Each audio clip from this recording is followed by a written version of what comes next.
ende ting wenyine nikla division min ngey we min yanang yochot min chelo piji karaj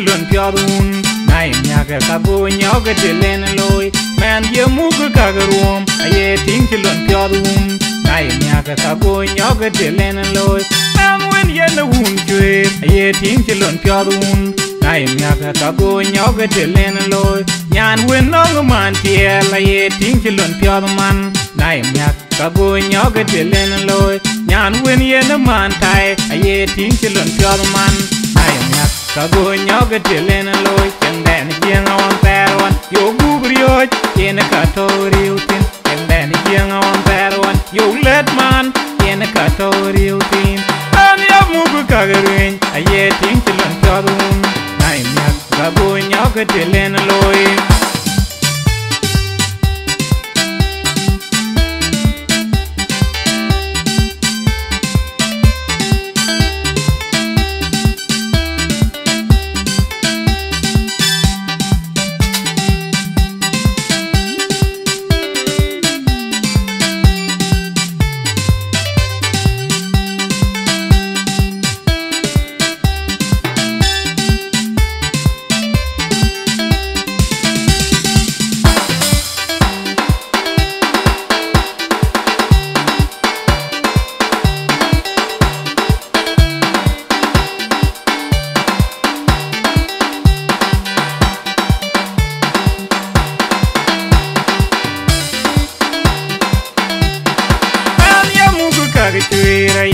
Lun piadun nai nyaga kabu nyoga dilen loy man ye mugu kagarum aye ting lun piadun nai nyaga kabu nyoga dilen loy man wen ye na wun jwe aye ting lun piadun nai nyaga kabu nyoga dilen loy nyan wen no man tiel aye ting lun piadman nai nyaga kabu nyoga dilen loy nyan wen ye na man tai aye ting lun piadman nai nyaga kago nyoga dilen loy kenden jeng on perwan yo gubrio yen ka tori utin kenden jeng on perwan yo let man yen ka tori utin an ya mugu kagarin aye ting lun tadun nai nyak kago nyoga dilen loy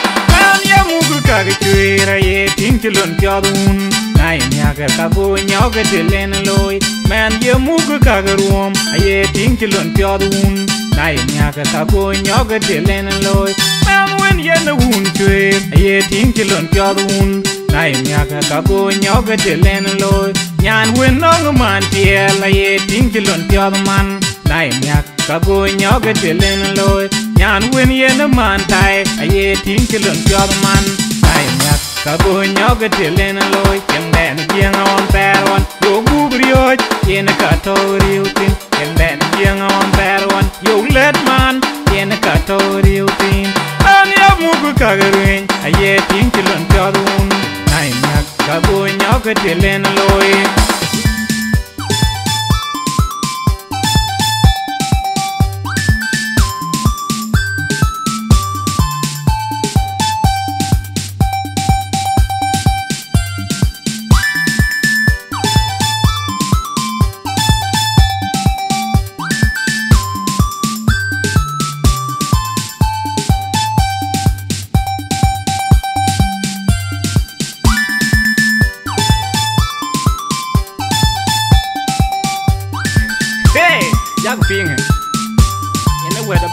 kena